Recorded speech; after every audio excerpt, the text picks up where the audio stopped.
and the ask if there are any apologies.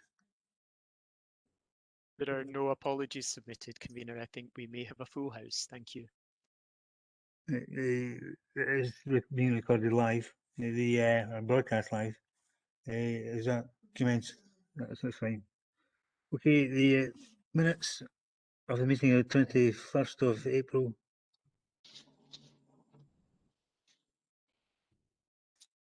Right, I'm going on, we've got two sets of papers. I'm going on the first set, which has apologies, is the first item on the agenda. Second set of papers, which we got this morning, has apologies.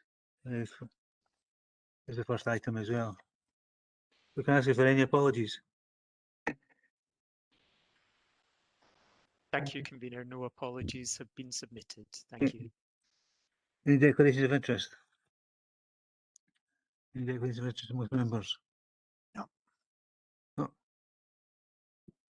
The minutes of the meeting of the 21st of April 2022, sorry, can we accept as an account of the proceedings? Convener, if I could maybe come in at this point. Yes, sure. Convener, just in view of what was raised at our meeting at 9:30 this morning, I'm not prepared to accept the minutes of the previous meeting as an accurate record. Okay, well, you don't have entitlement to understand the orders. You can ask for clarification. Yes, thank you, Convener. It's the accuracy of the minutes that are at question. I will just find the correct part of standing orders, so bear with me. My understanding is that Councillor Nimmo isn't questioning the accuracy of the minutes. The minutes that we produce are not a verbatim record of all the discussion at a meeting. The minutes reflect the decisions that are taken. So typically they note that discussion has taken place, but then they narrate the motions and amendments with then what the agreed decision was on the back of that. In terms of looking at the minutes themselves at this point in the meeting, what standing orders note is that I'll just read standing order 15.3. There will be no discussion of the minutes except on their accuracy. Any question of accuracy must be raised by amendment to the convener's motion and voted on without discussion. No written notice of motion is required. The provost will sign the minutes once they are deemed accurate. So it may be the case that there is a division on the agreement on the minutes in this circumstance. And I don't know if Councillor Nimmo has an amendment to the convener's motion in relation to the minutes. Convener, thanks for that, Ian. I'll take some legal advice, obviously, on this, because the only reason I'm raising this is because of what was said at our previous meeting. There is no mention within the minutes as to the conduct of the meeting, and I believe that that is what has been brought into question. There's nothing contained in the minutes regarding that, which would have prompted our previous meeting this morning. That can go two ways, though, on the and I would certainly urge that you take advantage of the previous offer that was made prior to the start of this meeting. I intend to, Convener. If there's no questions on the accuracy of the minute, then the minute is automatically carried.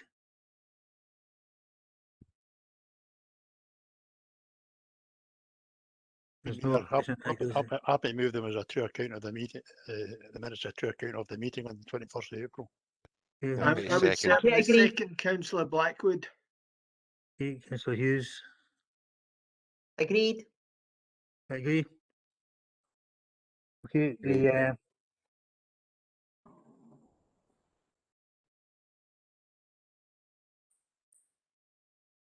Can we move on then? Can I, convener? Sorry, Yes. I had my hand up.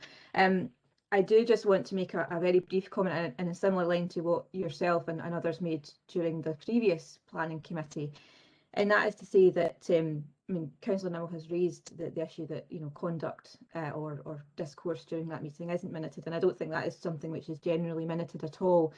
However, I have received an unreserved apology from a member who was a member of the planning committee last time. There was indeed some conduct which was unacceptable, and I am grateful for the apology. I'm happy to accept the apology graciously and don't intend to talk about that conduct. What I would say is that it is usual and helpful if we do have discussions between ourselves when these things happen, to try to resolve them without them coming into a public rammy. And as I say, I'm happy to accept the apology, but the difficulty with apologies behind closed doors is that when things happen in public, and the conduct is unacceptable in public to others, and then we accept apology behind closed doors, it's not necessarily seen and the conduct is allowed to stand. So as I say, I'm happy to accept that apology for what happened, and I think it would be good that we do reflect on some of the conduct.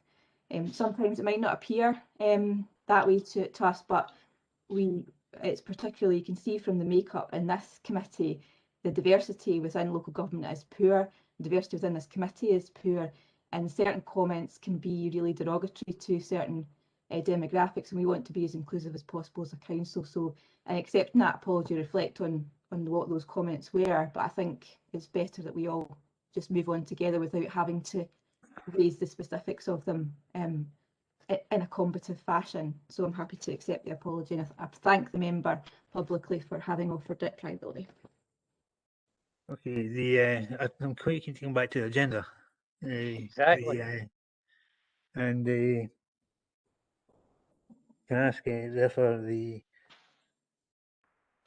item 2 is the predetermination hearing procedures.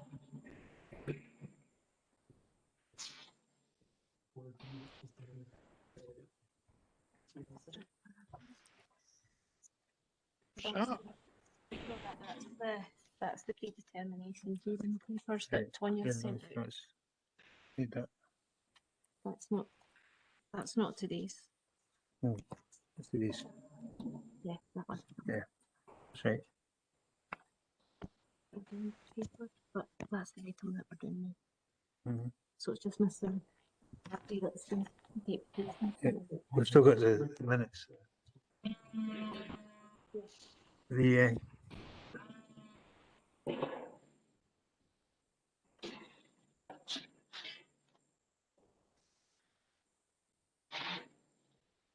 Those other papers are for Tonya's people.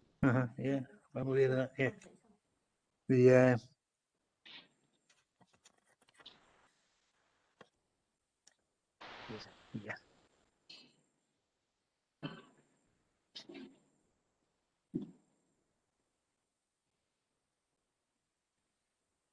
The item, taking the items from the agenda that's been published, the predetermination procedures are next in line.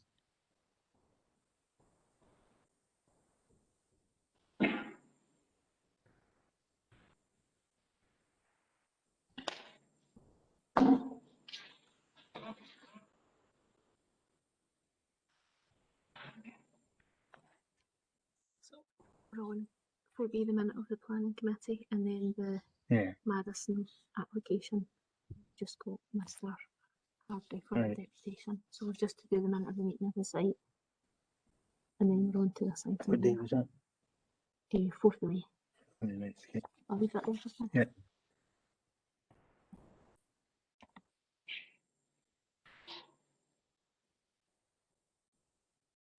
you're on mute, convener.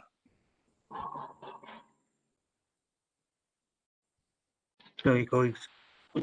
The item is the minutes of the site meeting, which was in Corey, as we already heard. The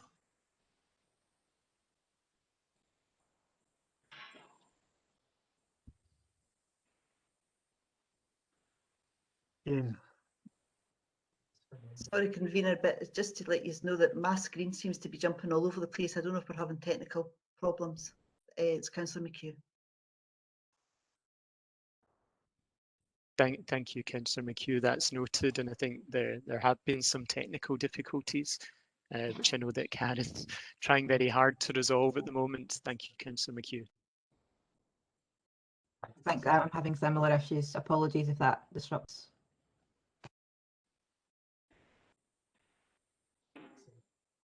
Mhm.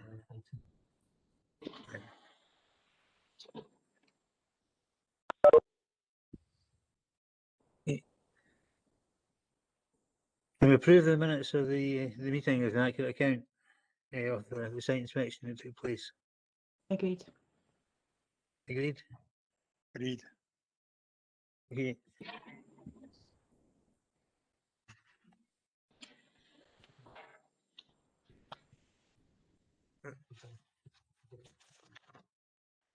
For the next item, we have a request for deputation that, as you're aware, only the committee can approve. It's from the developer, Mr. Hardy. And can we agree to hear Mr. Hardy's case? Agreed. Agreed. Agreed. Okay, the procedures, Mr. Hardy, are that you have 10 minutes to make a case and clear any points that you have. You've already submitted some photographs, which are excellent, and thanks very much for that. So the floor's yours. Well, thank you very much, Mr. Convener. Just as a point of clarity, I'm just the architect for the project. I'm not a developer. I always think that sounds a bit strange. It was just the applicants asked me to represent on their behalf. So I will be as brief as possible. Thanks for the opportunity to speak. In strange times, it's quite difficult to get site visits, etc. The applicants have asked me to make committee aware just of a few points that they feel are important to the application that are maybe not clear in the report or referred to in terms that they're comfortable with. So I'll briefly go through some items and bring them to your attention, and that will hopefully help you guys with your discussion. In terms of the report, I said I'll touch on some things. A couple of items. Again, I'll keep it as brief as I can for you. The officer refers to the 10-metre width of the dormer on it. What is important, it is 10 metres wide, but it's across the width of the house and it's actually punctured by a further projection. So you don't actually look at this mass of 10 metres wide, it actually steps in and out. And I think that's quite important, particularly when viewing it in real terms. So that was something that they've asked me to do. The officer also refers to the rectilinear box shaping of what we've tried to do with the rear extension. We actually chose the finishes in the design specifically. I know it sounds a bit architecturally snobbish, but what we've actually tried to do is create something that's contemporary, that respects, that you can see the original cottage. The original cottage sits there. We're not trying to pretend that it's something that it's not, but you can actually see it in its own shape and form. As it says in the report, we actually offer to tone down the finishes and go to match, basically go to a hanging roof tile on the dormer, which is quite common in the area. It looks like a bit 70s boxy, and that's what we've been trying to sort of get away from, but it is very effective in actually bringing it into your eye line when you're looking at it. So that was a couple of things on the appraisal that they wanted me to point out for you. The other thing was about the emphasis on the area of townscape value. We agree that it's a very important policy. You can see how it works when you actually drive through the middle of that part of the village. So it's something that's important. But there seems to be, we feel, an overemphasis on this area of townscape value. Appreciate the policy, and we think that the impact is actually minimal on that townscape, and we think it's actually been a bit heavy-handed the way it's been applied. The report makes a point that part of the site is within the area. Well, I sort of refute that. I think it's to do with the thickness of the line on the local plan, because if that's the case, the part of the site that's within the area of townscape value is the 1960s garage and not the original house. So it's a sort of unusual kind of way to view it. So I would suggest that we're actually out with it. Although we are adjacent, we accept that. The other thing is about the limited visibility of the extension from the streetscape. It is a large extension, we can't deny that, but it is actually, it's shielded very much by other properties when you look at it. Reference in the report is made to how it's viewed from Charlotte Street. Well, the reverse view from the site to Charlotte Street has a host of different styles of dormers, etc. We'll call it the rear architecture at the back of these buildings. There's a bit of everything in there. Now, I understand protecting the street, but at the back there's a bit of everything. I supplied some images. I can share them on screen, or would that help? Mr. Convener, if I can share them, I can talk through them briefly, and then that will maybe be an easier thing to point out. So I'm going to share, see if I can make this work. Can everyone see those? No. Can everybody see those images? Yes. Yeah, so I'll just briefly talk through. What we actually done is we went through an exercise of building a 3D model with the dormer extension on it and inserting it into the streetscape. I know photographs are more realistic, but what I've done with it here, so this is taken at about 30 metres from the site on the opposite side of the road on the footpath. So as you can see there is a little bit of the dormer peeking out, so it is visible, but again, based on the traffic, etc. there, I don't think it would be particularly have a huge impact. If I come down to image 2, that's it from the same distance, the opposite way, where actually the Masonic Hall obscures any view there. So we think that that's quite an important sort of aspect. Again, that's taken from the hedge line. It's not actually from if you were on the carriageway. That's for pedestrians really who would see that. The third one is actually from on the carriageway, so you can see when you're actually heading up the hill, it's not visible, and then similarly when you're coming down the hill, that's probably, I've actually left that in because that's its worst view in my opinion, where you can see in the foreground is the front, the smaller dormer, and then to the left-hand side is where the projection goes out to the rear of it. So that actually steps there about 3 metres between those. So it's not as a case of we're getting this big slab of 5 metres deep of finish there. So I thought it was quite important to let you see that. And briefly, if I look at these are some photographs taken from site. Most of you will be familiar with this area. The reason this photograph is quite important is from the footpath.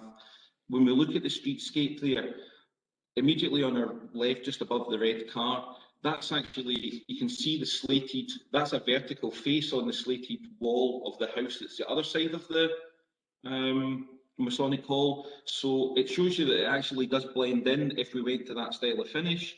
But my clients have asked me to ask planners and the committee, that seems to be acceptable within the townscape area of townscape value, but theirs is not, when it's actually basically the similar concept of a big box on the back of the house.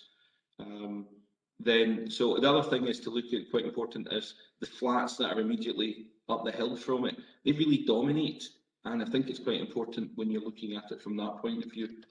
If we go down to the next image, that's a bit closer. I reckon that's where you'll obviously see, when you're looking through that gap there, you're going to see the building. But again, in context, we've got a set of 3-storey flats, 35, 40 metres away, with corner glazing, which is not inappropriate, but at the same time, it does have an effect on how you view the street. So we don't think that what we're doing has actually got a huge impact on it.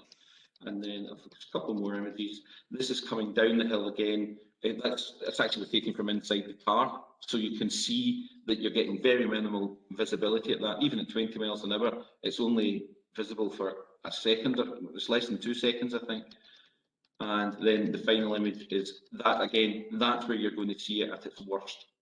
And one of the things that's quite important, or it's best, I suppose it's a matter of opinion. What I wanted to point out there is, whilst you see that box there, the extension on the first floor, there's actually ground floor extension that's existing that goes beyond that. It's not as if we've filled the whole of the rear flat roof extension with a big box. there are actually steps, it's about halfway down. So these were the images that I wanted to share with you and sort of let you guys have a look, sort of put it in the context that we feel. So in conclusion, I said the applicants they're a young local family. They've got one wee boy, they've got another one who's imminent. That's why I'm speaking today and not them, because it is literally that close to being born. Mr. Mackie's parents live around the corner, just next to the primary school. So essentially, they're trying to create what they consider their lifetime family home in the area that they're familiar with, the area where their family are. And I reckon, although it's quite an architectural box, it's a relatively modest extension to create a decent family home for a young family to grow into. So we just hope that you would maybe take that into account in looking at it when you're considering this application. One of the things that we wanted to re-emphasise was we have sought to keep the front of the cottage exactly the same. There's a bit of roof lights on it, which there was an original roof light in it that was tiled over. But that's the only thing we're trying to do to the frontage, so that as you do drive down that street, it's the original cottage that you see, and then make this emphasis on something different. And hopefully you can agree. Thank you very much for your time.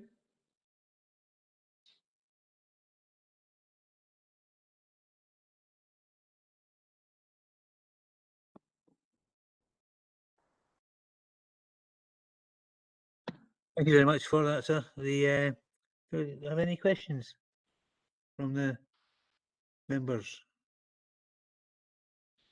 Mr. Bowes? Yeah, I do apologise. My computer dropped out just right at the start. The linings, from what I've read here, it seems to be a timber lining detail, which seems to be shown here. I may have missed something here. And then I heard you later on talking about the slate lining of the property down the road. Is this extension going to be the same as the one down the road, i.e. a slate roof, whether it be Spanish or Scotch or whatever? When we got some feedback from the officer, we actually offered up to change the roof finish to be the tile finish to match the existing roof that was there. So we offered that up. It actually says in the report that they didn't feel that was relevant, that it was still too big and massive. It's 7.7, where we did actually offer up to change that to make it more in relief, but the officers felt that wasn't the case. Okay, thank you. Anyone else? Convener. Mr. Blackwood? Just a quick question from the report Sydney 12. It states that the current proposal would have an overly bulky appearance. I just wonder what your response to that would be. My response, yes. Yeah. Yeah. Again, I don't believe that, and I'm not just saying that because it's my clients. What we've tried to do is there's changes in shapes. It's not a massive. I'm using my hands here. I'm sorry. It's not a massive bulk. There's a step in it. There's an existing extension on the building that's ground floor, and what we've actually done is we've left an area of flat roof. We've then stepped up to an area of the box shape and then blended it into the roof. So try and basically put a variance in it rather than it looking like a big cube. So I don't necessarily, whilst it is unconventional in shape, or it's not, it's actually just rectilinear, it's a simple shape. I don't think that's excessive. That's a personal opinion, of course, but I don't think it is. Thank you. Anyone else? No, thank you for your input this morning. Thank you. The committee will come to a decision this morning, and hopefully you won't have too long to wait to hear that. Thanks very much. Who's from planning? That is John Cooney. It's John Cooney, yes. You'd like to introduce the report? Absolutely, convener. Good morning, everyone, and thank you as well to Mr. Hardy for making the deputation. This application, as you'll be aware, is at Tavares, Madison Road in Brightons. It's been called in by Councillor McCluckie even, sorry. The proposal seeks approval for a large rear roof extension to the main roof and existing rear wing of this detached cottage. This would create a T-shaped floor layout at loft level, as Mr. Hardy alludes. The proposal would have 3 front roof windows and 4 rear-facing main windows. The extension will be finished in vertical timber cladding panels. A small part of the application site, and we can verify this is actually the case, it's not a case of a scaled out map that has misrepresented a line. A small part of the application site does sit within the Pullman Station and Brighton's area of Townscape Value, but the cottage itself does not. However, in light of the potential for the area of Townscape Value to become a conservation area in the future, we regard it as reasonable to consider the proposal's impact on the setting of this adjacent area, which has been identified for its historic and architectural merit. In terms of consultees, the Cole Authority has raised no issues with this proposal. In terms of public representations, one objection was received regarding overlooking of a neighbouring property. Following officer assessment of the distance between proposed development and the neighbouring properties, in addition to the rising land level towards the rear of this site, we consider that such overlooking would not be harmful. In terms of the main officer assessment, we consider that the proposed scale, design and materials would not be sympathetic to the appearance of the cottage. The proposal would have a maximum width of more than 10 metres, as Mr. Hardy alludes to, and a maximum protruding depth of the T-shaped section of almost 8 metres from the main roof of the house. This scale, with its proposed box appearance, would appear out of proportion with the existing building and its original roof. At this point, I'd like to bring in Bernard Whittle to share both my own site visit photos, which shows, as Mr. Hardy has not done, the rear of the house and what that looks like from neighbouring properties and also from Charlotte Street, but also the proposed drawing that will show you the bulk of the proposal from the rear. The proposed roof extension would respond poorly to the architectural style and materials of the cottage and of neighbouring properties within the adjacent area of Townscape Value. The proposal, if approved, would constitute a poor example for future development in the area by reason of its overly bulky size and inappropriate appearance. And I'll just let Bernard scroll through some of those photos before I continue, because I have a few more things to say. So you can see there the front on the first slide, photo 1, the front of the house. You've seen obviously similar photos from Mr. Hardy already. So if you'd like to scroll down, Bernard, please. So that's the wider views from across the road, the house in the middle, the cottage in the middle. And you can see the Masonic Hall to the northwest on the right-hand side of the cottage there. It's a taller building. And the neighbour Jacaranda, which is to the southeast, up the hill. Next photo, please. Photo 3 now for anyone who's calling in. And that's a kind of a magnified image of that previous view. Next photo, please, Bernard. Photo 4 for those calling in. So that's the rear of the house. And as we'll see in a while, with the drawing that we'll show you, the proposed drawing, the pitched roof elements of this house are where the extension will sit. Mr. Hardy rightly points out there is a rear flat roof section of the ground floor which won't be built on, but essentially the roof extension would sit on all of the sloped parts of the roof that you see in photo 4 there. So next photo, please. That's looking straight from the back towards the front of the site, and you can see the Masonic Hall on the left in photo 5. Next photo, please.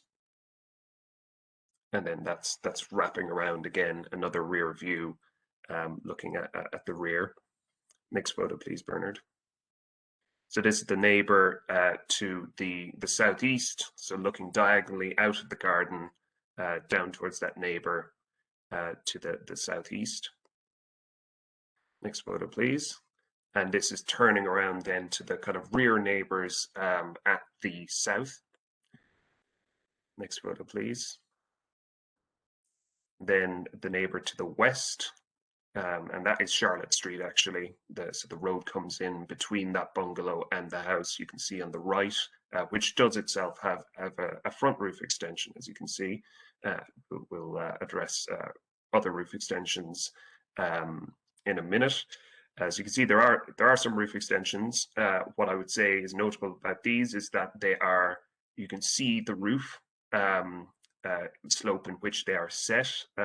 They don't dominate the roof slope. They are large extensions, and there are, I will certainly address that point in a minute. That's photo 10 for anyone calling in.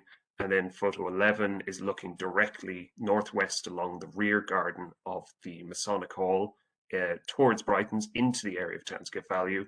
And I think the next photo, number 12, is the a zoomed in version of that. So there are roof extensions in the area. We absolutely acknowledge that. And there's a photo 13, that's the rear of the Masonic Hall, which bounds this particular site to the northwest. And I'm taking that photo from roughly where the area Townsgate Value starts. It is unconventional, that it doesn't follow a property boundary, but nonetheless, that's where the line has been drawn. I presume it has been drawn to ensure that anything right next to the Masonic Hall does respect its character. But as I said earlier, the cottage itself is not in the area of Townsgate Value, but part of the property is. Bernard, if you'd like to bring up the drawing, and if you'd like to zoom into the top right-hand corner, where we can see the kind of side and rear profiles of the extension. So essentially, it is a T-shaped roof extension, and it does protrude, as Mr. Hardy alludes, in the middle. So it is 10 meters wide, but at its maximum depth then at the T, it does come out 8 meters from the roof slope. Now that is just about 5 meters over that protruding rear wing. But when you take the full depth as it goes all the way into the main roof slope, it is almost 8 meters. So at this point, I'll just leave that up there. Bernard, like to zoom out a tiny bit to the wider drawing, and I'll continue my statement. It is acknowledged that several houses of a variety of different types in the wider area have extended their roofs over time. This does not mean that any roof extension, regardless of size or design, would or should automatically be considered appropriate for this particular site context. Officers have made it clear to the applicant's agent and in the officer report that the principle of a more modest rear roof extension, even one of a modern design, at this property may be acceptable, and we are willing to enter into constructive dialogue regarding this. Specifically, we have suggested, and this is in the committee report, an alternative proposal to the applicant, which comprised 2 separate modest-sized rear dormers and a ground level extension of the cottage, which may have overcome the concerns we raised. We considered that this alternative would have responded more appropriately to this site context than the current proposal has. This option has not been pursued by the applicant. Whilst the proposal does not raise significant concern in terms of neighbour impact, as mentioned earlier, this does not outweigh the visual harm identified to the appearance of the property and wider area, including the setting of the adjacent area of Townsgate Value. In addition, there are no public benefits associated with the proposal which would outweigh the visual harm identified in this instance. The applicant has also failed prior to this meeting to provide sufficient justification in planning policy terms for why a roof extension of this size would be acceptable at this property. As such, the proposal fails to accord with Local Development Plan Policy PE09, Policy HC08, and associated supplementary guidance SG03, and is therefore contrary to the development plan, and the application is recommended for refusal. Before I finish, there's a couple of points I'd just like to respond directly to that Mr. Hardy mentioned. He mentions a house that's 2 doors down, essentially, past the Masonic Hall. It is a taller house.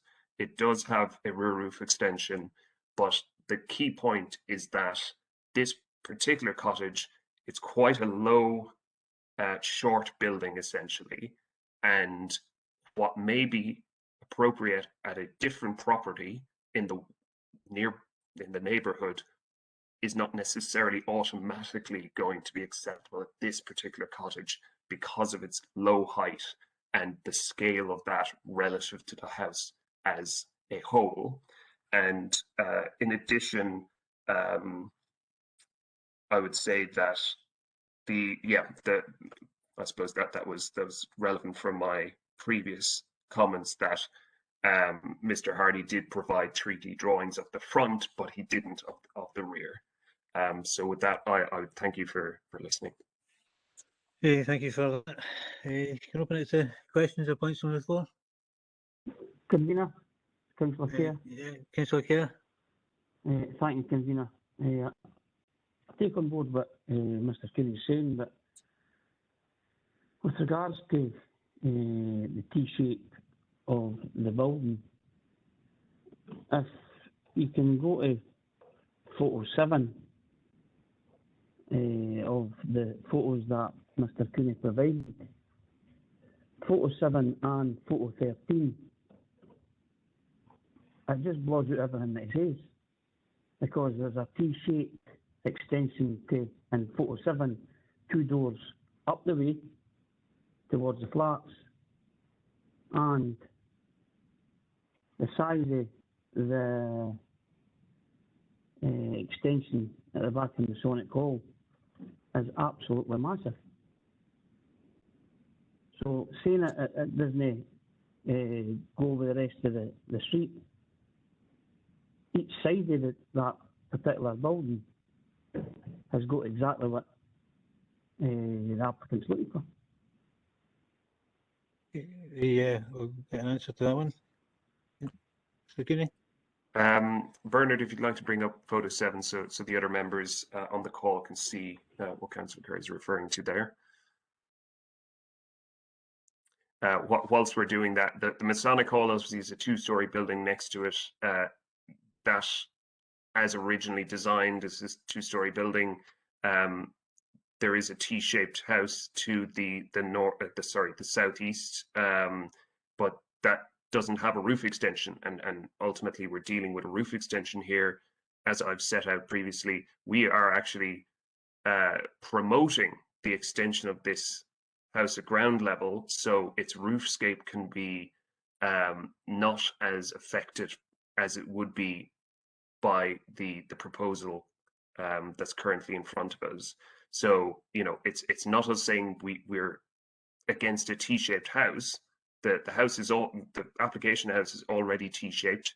It is a roof extension which is T-shaped that we would consider to be inappropriate in this instance.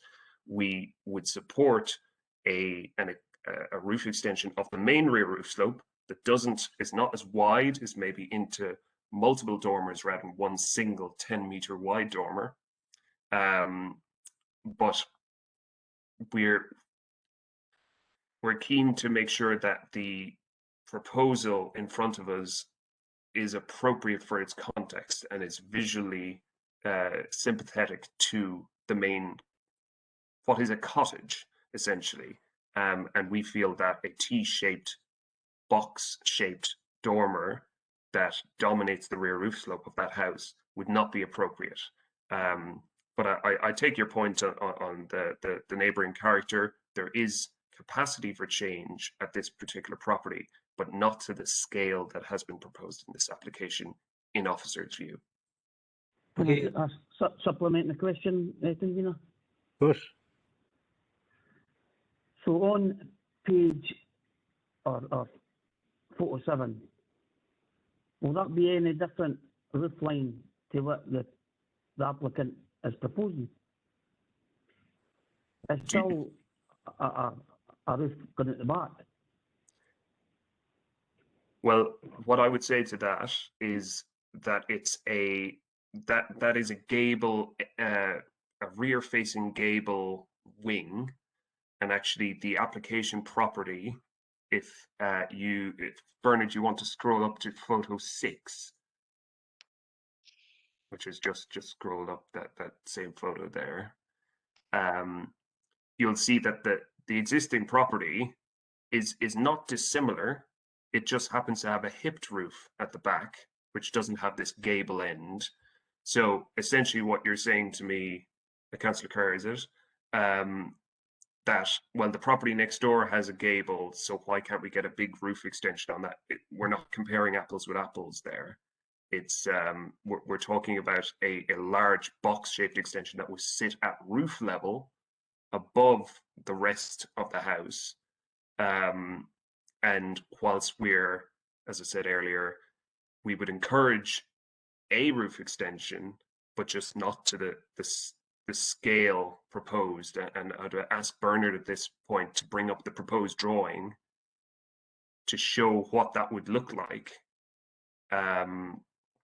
It is quite a large, and you'll see from the side elevations, it protrudes quite a way out. It essentially covers most of that rear hipped roof, the pitch that comes out of the main rear roof, rear elevation of that house would entirely be a box, essentially, where it's now a hipped roof, a pitched and hipped roof, and also the rear roof slope you currently see would be then accommodating a 10-meter wide box across that roof slope.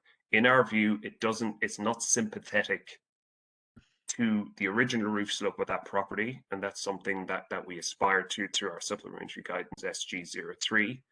A larger house may be able to accommodate something approaching this size, but this is quite a small cottage, and in our view, that scale is over dominant for that particular cottage. I hope that answered the question. Thank you very much, Mr. Kinney. Thanks, convener. I'm still in favour of granting permission, Okay, can I have anyone else? Convener. Councillor Blackwood, Councillor Bowes, and then Councillor McLucky. A quick question on the current cottage and the current extension of cottage. I mean, is that the current? I'm looking at the photographs. That looks completely character. That looks completely character with the cottage. But it must have got planning permission for it. Well, it's quite a historic extension, so it wouldn't have been undertaken prior to 1990. Actually, funnily enough, there was an extension in 1997 that was approved. So it has been granted permission, but under a previous policy context. And obviously, we're now 24 years down the line from 1997. So it is quite a historic extension, but I would argue as well that, and this goes to Mr. Hardy's point about impact to streetscape, it's actually set down below the natural ground level. So it actually doesn't have as great an impact as something at roof level would have, particularly when viewed from neighbouring properties to the west. Thank you. Okay. Councillor Bowes. Thank you, convener, and thank you for your presentation, John, and the client representative as well. I'm going to split this down a wee bit because I think it's in Molinhead and looking at this, you showed a number of pictures where there was dormers at both sides of pitched roofs. You don't need to show them again, just and they were full length of those properties. So that side of it, I'm more than comfortable with because that actually sits well within the area. Then you look at the protrusion, we'll call it, because that's really what it is as it comes out. Now there was another picture you showed of a dormer coming out the back end, it's a couple of doors down, where it's got actually hip roofs on it, and it's a slate covering.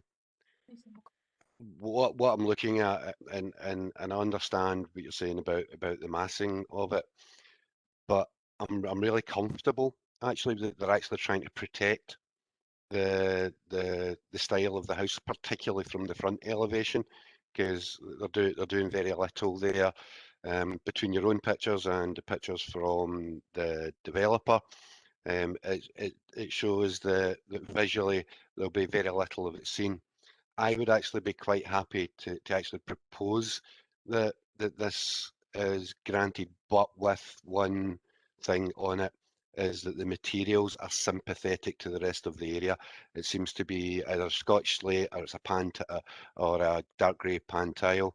I think the area seems to have that. I think putting in a timber slat thing would significantly change the eye line, the skyline on it. I know it's not a big change, and hopefully the people who are applying for it would be happy to make that change, so that when you looked at it from the side, unless you're in the building industry, you're looking from the road and the side, you'll see, all you'll see is a flat piece of slate. Now, when you get a pitched roof, all you actually see is a flat piece of slate. So therefore, it would tie in more with what's happening in other areas. So I'm happy with, to be honest, the details, the photographs, the drawings has been excellent to see. It's really described it really, really well. With the pictures you've shown of other properties locally to it, for me, you've actually convinced me that it's actually something that I'm comfortable to pass, and I'm going to put a motion to actually overturn the officer's decisions and approve this application.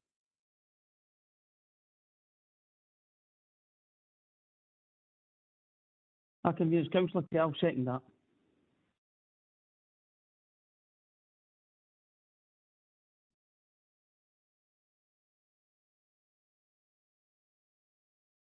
You're on mute. Sorry, just to make sure that is with the proviso of the roof materials changing to match the local area.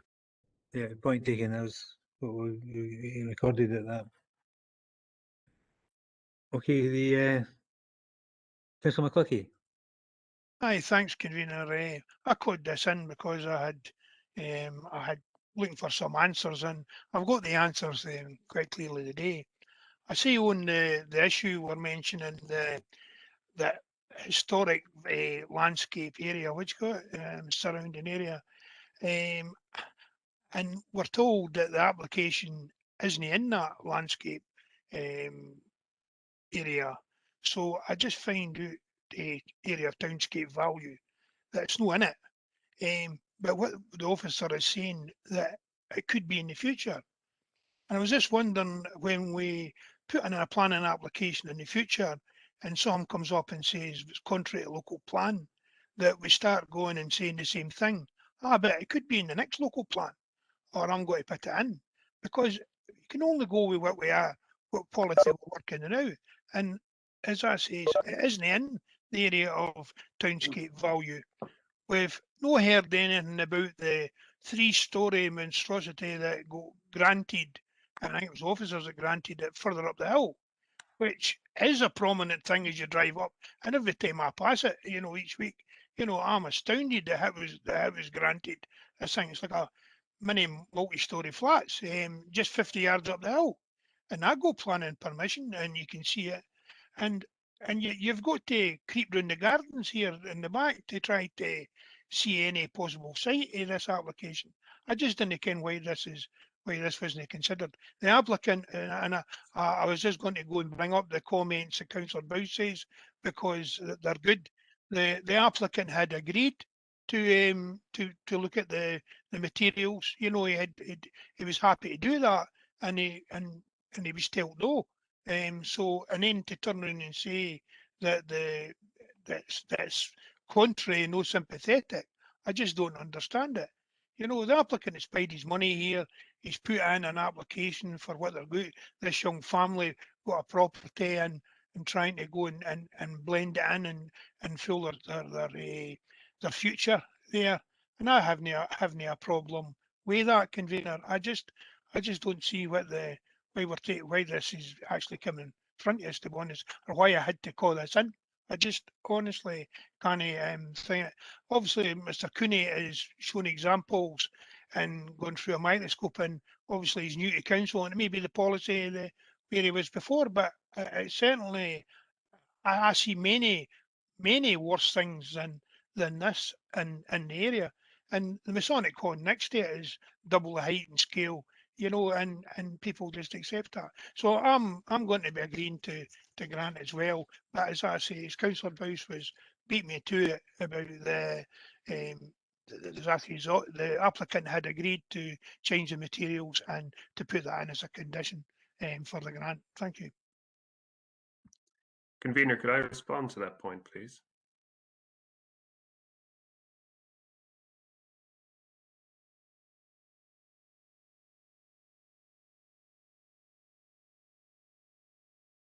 Convener?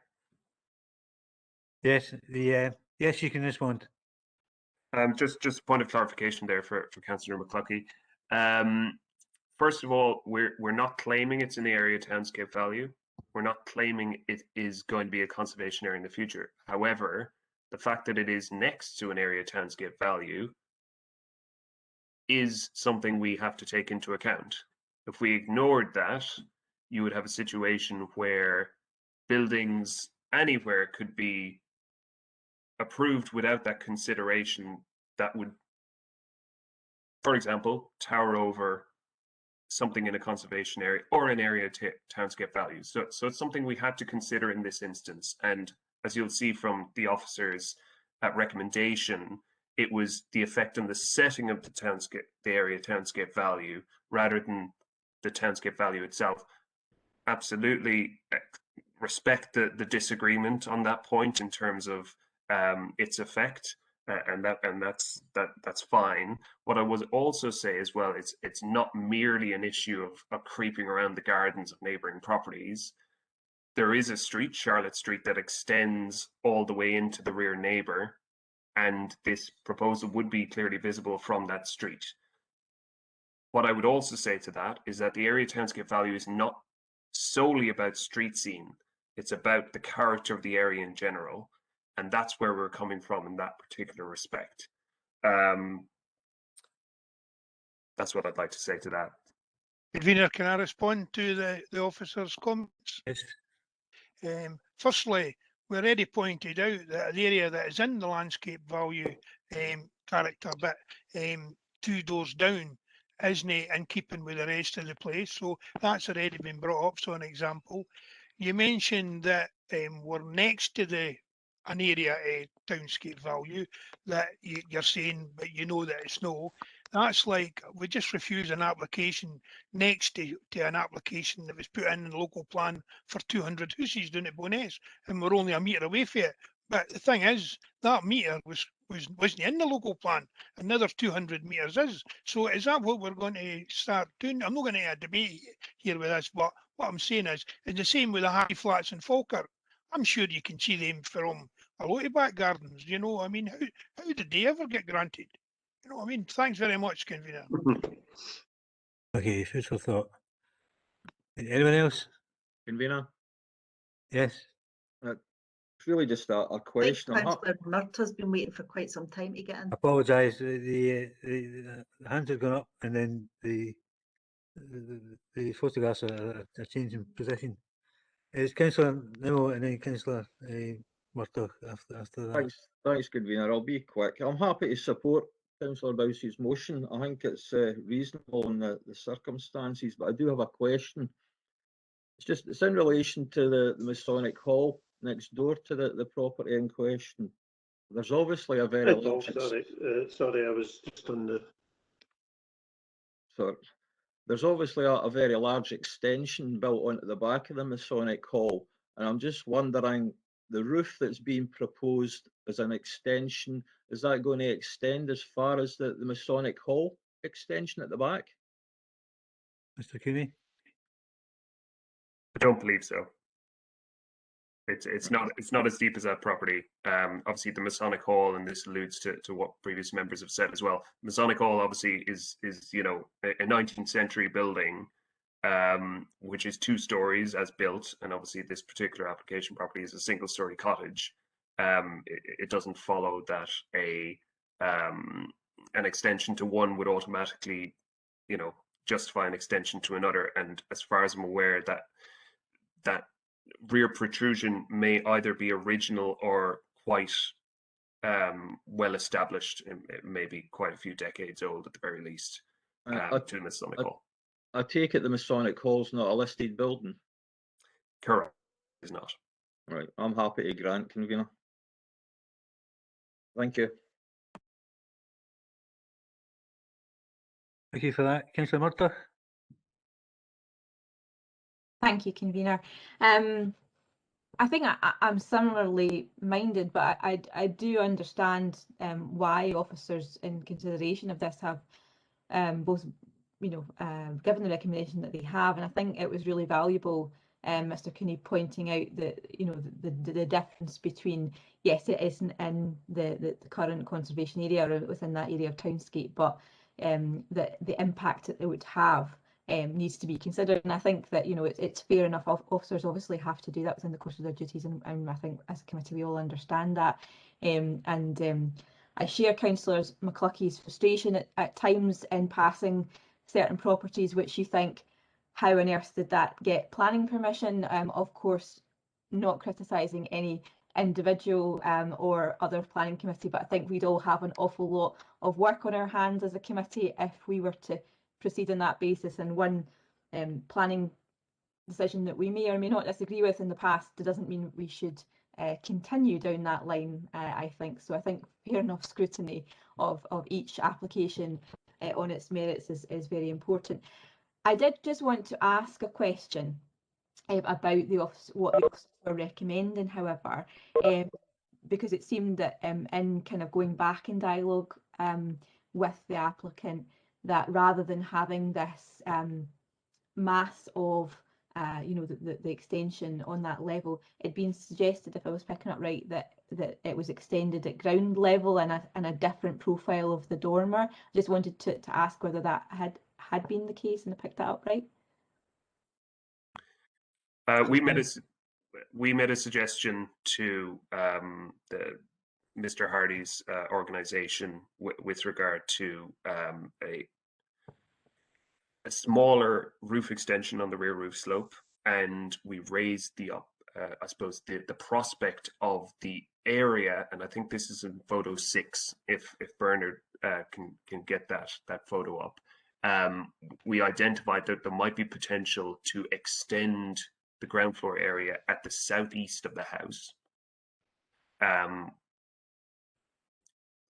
Just in that space there, I think you can see a couple of benches, which may provide the internal floor space that the family is legitimately wanting for their growing family, whilst having a more appropriate appearance through a reduced scale at roof level. And they didn't take us up on that offer, and that's their right to do so. I hope that answered the question, Councillor Murtagh. Yeah, I mean, and it's welcome that there are these kind of helpful dialogues that go back and forward, and it's not a case that things are just being rejected and there's an understanding. I do appreciate that officers put effort into that kind of dialogue.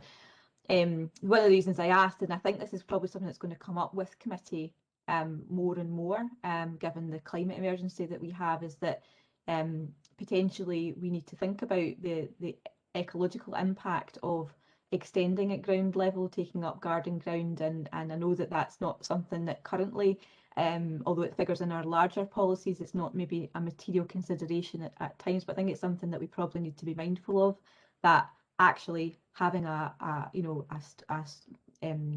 footprint which is already there within the roof space might have other benefits that we're not normally considering. But I just wanted to make that point because I think it's something which certainly occurs to me that we need to start thinking about, and that we might overall face a lot of issues about this, whether it's listed building consent or townscapes or other, about how we need to start thinking about whether we need to amend solar panels being on places that we wouldn't normally allow, or others, because of the context of things.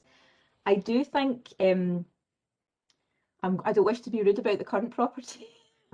I have a sense that perhaps what's proposed might actually improve it to the rear, without being too blunt about it. But I do think that potentially some of the other properties, particularly towards the other side with the Masonic Hall, that they are more sympathetically massed in scale, and I understand why officers are coming, whether maybe not just with the sort of slating, but what Councillor Bice was suggesting about sympathetic materials could look at some of that design to and particularly with the edging and stuff, that would maybe blend it a bit better and not just look like a grey mass from the side, as it were. But I'm fairly comfortable that it potentially is an improvement, and that although the scale, I agree, is completely different to the other properties in terms of the mass at the rear. I don't think it's something that we would be specifically concerned about in particular. So, but thanks to officers for presenting it in a way that was relatable, understandable, because I think it was fair, all the points that were made. Okay, thanks for that, Councillor Murtagh. Anyone else? Yes, Ian, if you wish to. Thank you, Convener. I thought it might just be worthwhile summarising where we are. We have a motion by Councillor Bowes, seconded by Councillor Kerr. And my notes are that in the context of the application site and its surrounding area, the committee is satisfied in relation to the size, scale and design of the proposed development, and agrees to grant planning permission subject to conditions as determined by the Director of Development Services. And here I think it's probably important to note, including a condition in relation to the materials to be used. Is that a fair summary, committee members? Yes, Ian, and particularly sympathetic materials to be used. It's probably a right way to do it. So sympathetic to the surrounding area. So it would be something along the lines of including a condition in relation to the materials to be used, which would be sympathetic to the surrounding area. Everyone in agreement? Yeah, happy with that. Agreed. Agreed. Convener, Yes. Convener, Oh, could I ask that all members stay on line, because I have got something to say once we come out into private session. Karen will let us know. Thank you. okay, there's nothing on the agenda, but happy to facilitate that. Okay, can I thank members for the attendance in the formal session and for their contributions.